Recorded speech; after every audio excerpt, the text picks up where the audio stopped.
Hi, welcome to my channel. First thing I want to say is thank you everyone so much for supporting my channel, liking, commenting, and subscribing. I really appreciate it. It just helps my channel grow, and I can't be more thankful. And I'm so glad you all enjoyed the last vlog I did about the family. That was so much fun to do and a labor of love for sure. I thought this time around I would do a quick, more in-depth book review. I know I put some star ratings on Instagram about the books I've been reading, and I thought for October I just kind of compile them all. I have about 11 books I read, and just give you a little bit more of information about the books. And don't take I might change the star rating as what is in Goodreads or what is in Instagram, because I kind of change my mind all the time. Oh yeah, that's right, it was like that. I think I'd give it lower. So anyway, they're around about by half a percent or whatever, half a point, whatever. I've really been into horror and thriller lately, probably just because of the season. I normally don't read that. I haven't read that in a long time. Usually I just stick to paranormal or urban fantasy and romance, and especially historical. So these are not totally terrible, horrific. They're more haunting, creepy. It's not extreme horror or anything. Horror is anything with haunted house, ghost, vampires, werewolves, that kind of thing, any kind of creepy thing like that, including crime, serial killers and stuff like that. Okay, so let's get into it. The first book I read in October was Powerless by Elsie Silver, and it's the third book in a series of the Chestnut Springs series. Chestnut Springs is a little town, and they have a ranch out there with the dad and 3 brothers, and they have a friend that they've been taking care of. He's like another brother for them. And so all the books are the love story for each brother. And this one happens to be about Jasper, the friend that has become like a brother to them. And the female, Salome, she is the boys, or the other 3 males, their cousin. And they have known each other. Jasper and Salome have known each other for years. They kind of grew up together because every year Salome would go to the ranch and she would play with everybody, her cousins and stuff. And she really got close to Jasper during those times. And they kind of had he had a really hard past that we kind of learn more about in this book. And she's kind of had a past because she's brought up very wealthy, and a lot of expectations were put on her. So this book is about their story, and Jasper wants to be there for her, and it turns out something happens and she runs away from her wedding and he helps her, and they kind of go on the run. And it's about them getting past all this friendship stuff and getting through their own traumas and dramas and really getting into it and finding each other as the perfect matches for each other. I gave it a 4. It was okay. It was good. There is some smut in it. He's a hockey player, by the way, and they do, that's kind of a big thing right now. And there is some smut, and I have to say his personality changes during the smutty parts. It's kind of interesting. He's kind of 2 different people. It's kind of interesting. So I gave it a 4.0, and I recommend you could read this alone. I really think you could. The other books in the series are okay. They're about the same. I think it's a good read. The next book I read was Misfortunate Cookie. It is by Vivian Shen, and it's a cozy mystery, and it's well into its 10th or 12th book. This book's kind of right in the middle of it, or its last release. So I haven't read any of the other books of this cozy mystery. However, I did give it a 4.5. It was really good. Had a lot of movement. It kept going. The mystery was good. You really weren't sure who was gonna die, and you weren't sure who was gonna be the murderer. And you follow Lana, her sister Anna May, and her Aunt Grace.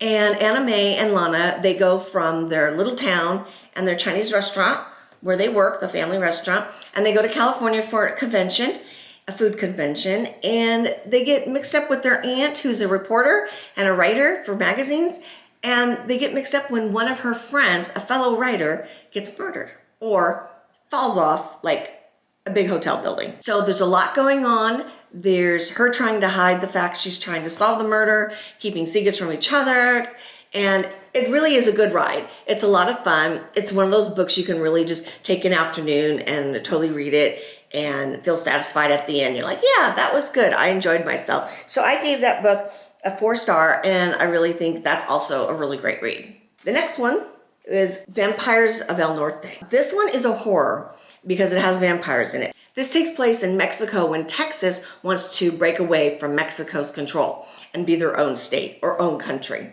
You have Nena and Nestor, and Nena is the daughter of the rancho, and Nestor works on the ranch. And he's just peasant, basically.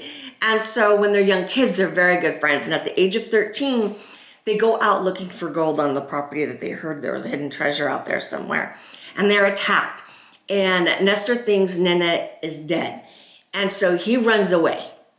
And because the Texans are coming into Mexico and trying to take property and stuff like that and killing, and there's battles and wars, Nestor is asked to come back by the ranchero to help fight on their side against the Texans. So this is like 9 years later. Nestor and Nena are grown up.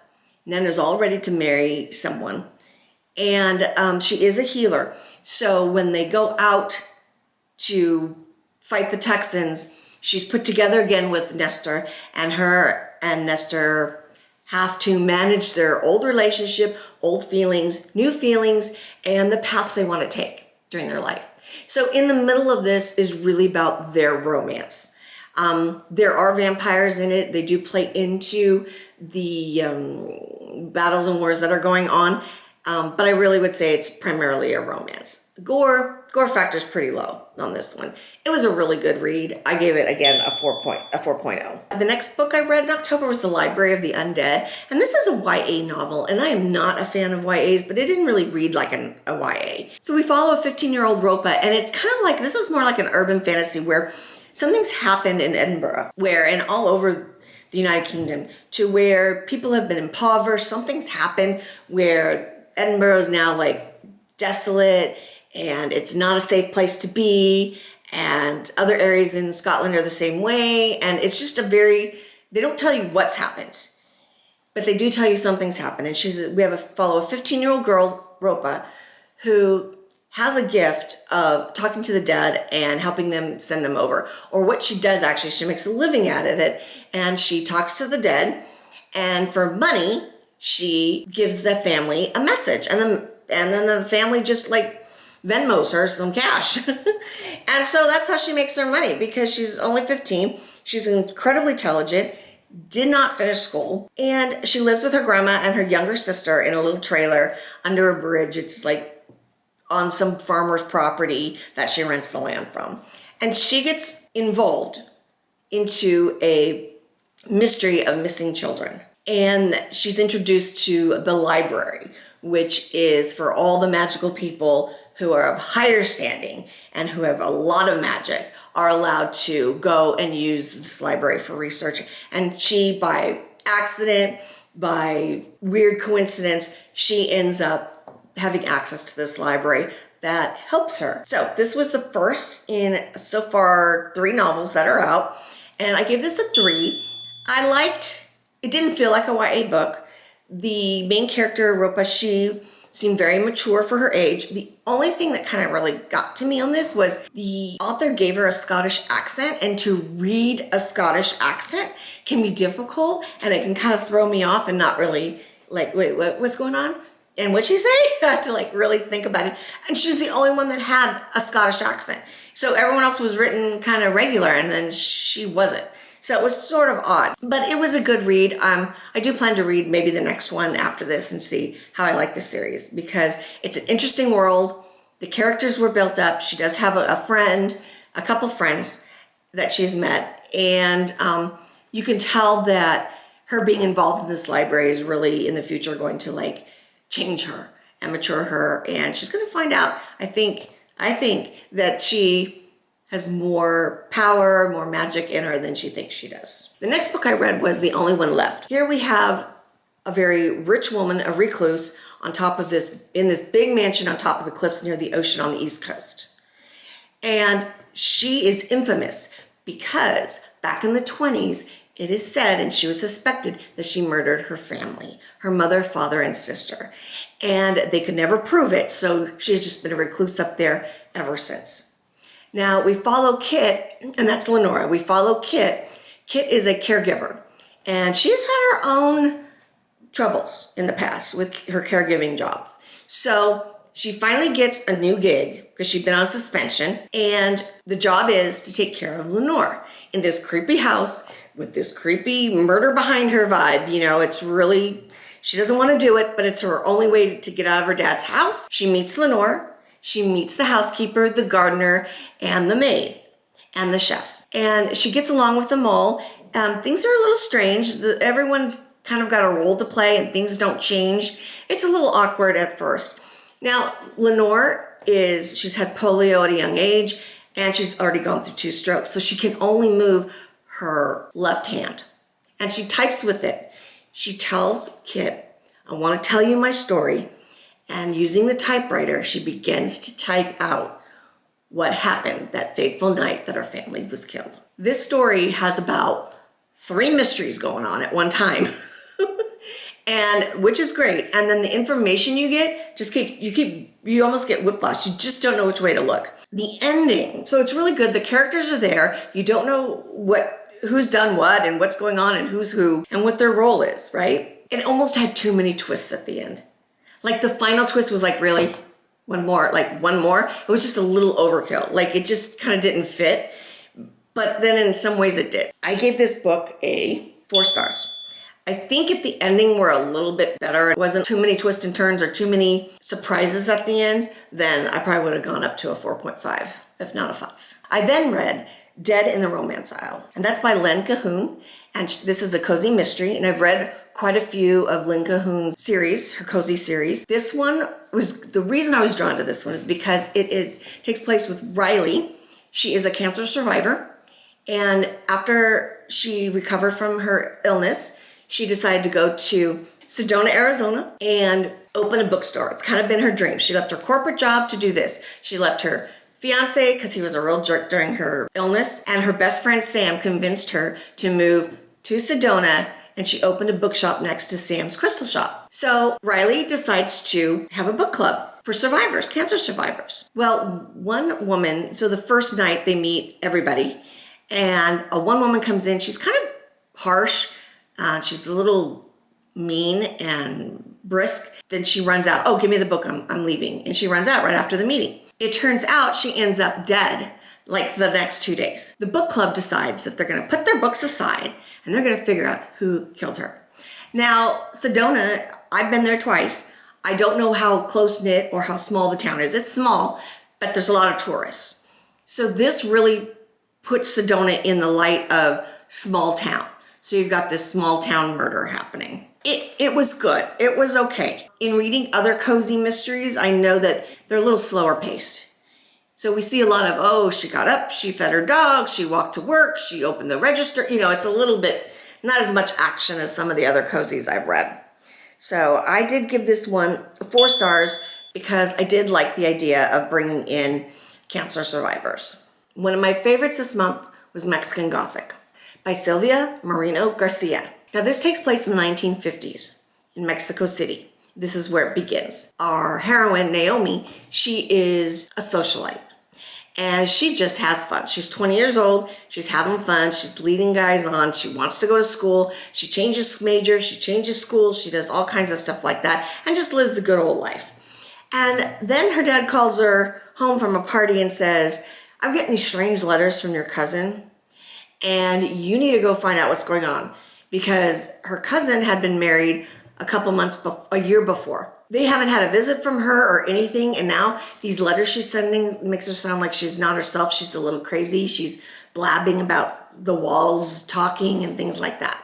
Her dad says, you go and see what's going on in my place and bring your cousin home, or see what's wrong if she needs more help, and I will pay for your master's program at university so you can go on and be an anthropologist. She's like, okay, I'm going. So she gets over there, and they have a lot of rules in this house, and this is definitely a Gothic. Big English-style mansion, English-style graveyard, and there is family there. So there's her cousin, who's like always locked her in a room and being given medicine to fall asleep. And then there's her cousin's husband, who's like this handsome, outgoing, charismatic kind of guy. And then there's his aunt, and then there's his cousin, who is a in his early 20s, and he is or his mid 20s, and he's very quiet and just is a yes guy. He's like, oh yeah, I'll do it. So we don't know. The cousin's acting crazy. There's a lot of rules there. And then there's the head honcho of the house, which is this ancient uncle who always stays in his room, rarely comes out, and he's really ill. He's got boils on him and he smells bad and everything, and they're just barely keeping him alive. So I'm gonna say this is a creepy, every character is creepy. Like, they have something weird about them. She's trying to figure it out, and she's a headstrong woman who usually can flirt her way through everything. And I found it really interesting because that is how she knew how to get her way in the world in 1950 she knew what to say, she knew how to act. Sorry, my camera died. What I was saying was that Naomi, the heroine, she really knew how to play the part of a 1950s socialite. She knew what to say, when to smile, so that she could make her way in the world and be taken seriously or get a point across. It was really interesting to see how women might have had to do that, or did have to do that. They didn't might have to, they did have to. I gave this book 4.5 stars. I would have given it more. However, the ending was satisfying. There were times where it was like, dang, I don't know how this is gonna play out. Like, this is crazy. I don't know how this is gonna play out. But the ending was a little confusing for me to figure out. One thing that I particularly enjoyed with Mexican Gothic and Vampires of El Norte was that you really got to see the Mexican history. And you got to see the class systems that took place, and how women were treated, how the peasants were treated, and how you could not get out of the peasant system, and where the peasant system came from. It was just all very fascinating. And it just made me feel closer to my own heritage, my own Mexican heritage. So after that heavy book, I needed a little palate cleanser. And what I decided to read was a new cozy mystery to me. And the name of the mystery series is The Ice Cream Shop Mysteries by Mel Allen. And the book was The Rocky Road to Ruin. Here we have Riley, who is from Connecticut. She is a CIA librarian and a travel blogger. So she kind of uses her blog as like cover for when she goes and travels, and sometimes she gets assignments. But a lot of times she's just sitting in the library during data work and stuff like that. She kind of had a faux pas, and something went down under her watch, and so she's feeling pretty low. But what happens is she ends up going to her best friend's mother's funeral in her hometown where her dad lives and her stepmother lives. So Riley goes to her friend Caroline's mother's funeral. Her mother is Buzzy. Buzzy had an ice cream shop and a farm. This farm had been in the family for generations. And she had someone else watching the farm and working the farm, and she did the ice cream shop, and she loved this ice cream shop, and it was really famous in the area. While things are being discussed and plans are being made for the funeral and then who gets what, Caroline has a brother, and this brother's Mark.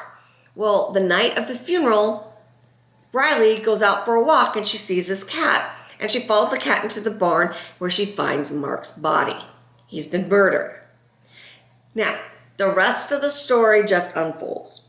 And Riley, being from the CIA and being extra curious and loving to do research, she starts getting into the whole investigation.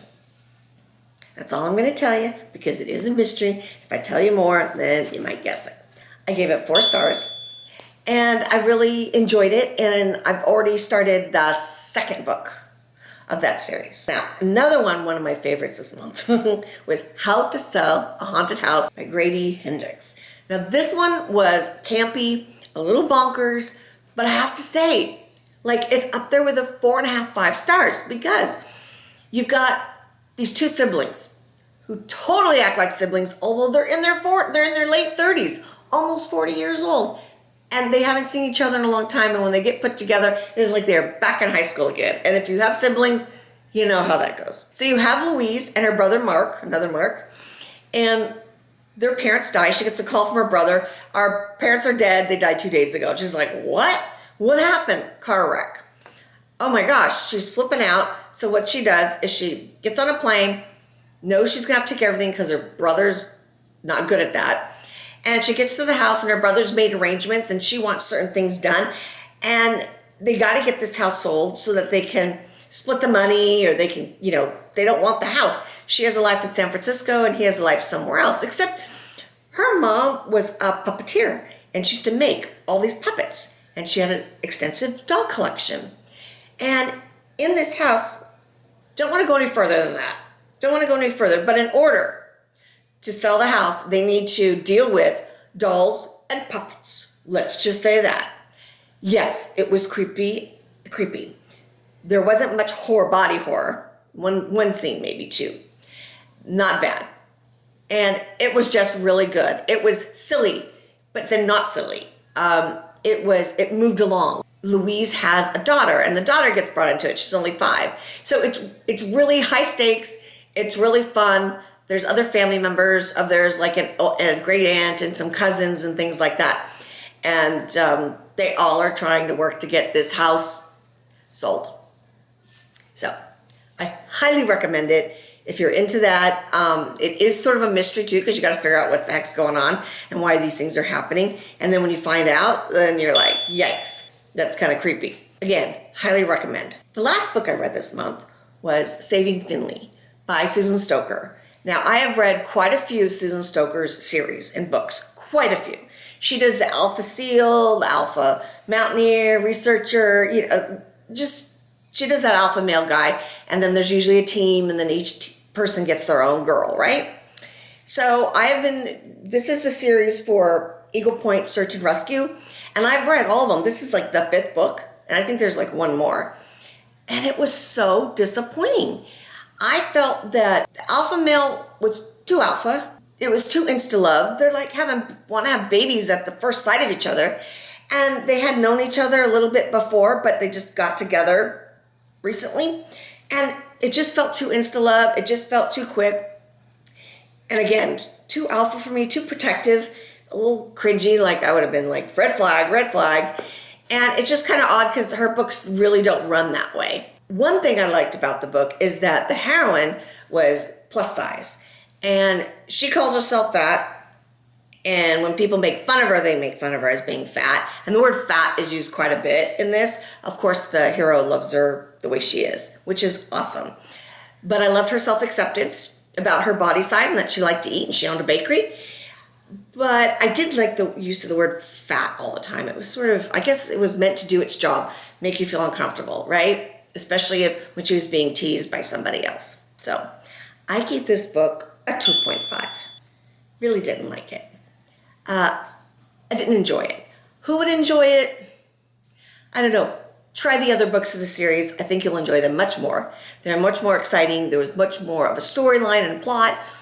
This one just didn't work for me. I do intend to read the 6th and final one because the rest of them were good. Just, this one wasn't for me. So if you like this kind of video and you're interested in maybe seeing more of what I read, I won't do it every month. It just depends. Let me know in the comments below, and I'd be happy to do that for you, do a little random, throw it together every so often when I've got a good chunk of books to read. I also want to apologize for my head being kind of cut off in the last section of that video. It happens, and so we're just going to go with it. I'd love to hear what you've been reading, and list that down in the comments. Do you like horror, romance? That's about it. So again, if you like this content or if you stayed for this whole video, go ahead and put emoji, book emoji, either a stack of books or one book or whatever at the end in the comments so that I know that you stayed, and I appreciate it. Okay, take care. I'll see you in the next one. Bye.